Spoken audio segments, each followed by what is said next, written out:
Davlatimiz rahbari tashabbuslari bilan 13-14 mart kunlari yurt obodligi avvalo mahalladan boshlanadi shiori ostida butun Samarqand shahri bo'ylab umumxalq xayriya hasharlari o'tkazilyapti. Xususan qabristonlarda ham obodonlashtirish, ko'kalamzorlashtirish va yangi daraxt ko'chatlarini ekish ishlari amalga oshirilyapti.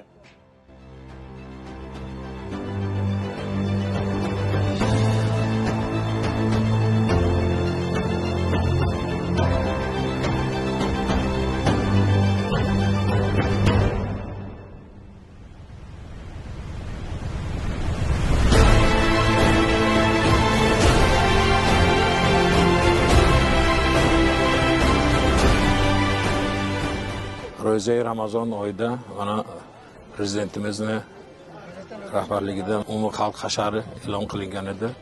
Mana hasharga bizning mahallamizdan faol qatnashib, mana obodonlashtirish boshqarmasi bilan hamkorligida Navoqchon qabristoniga hashar tashkil qilindi. Mana shu yerga hamma fuqarolar kelgan, o'z hissasini qo'shyapti.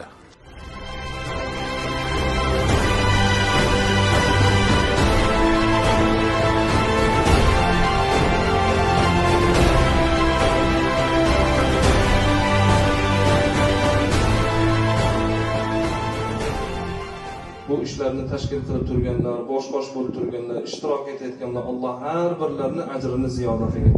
Allohumma solli va sallim va barik alayhi bi rahmatika ya arhamar.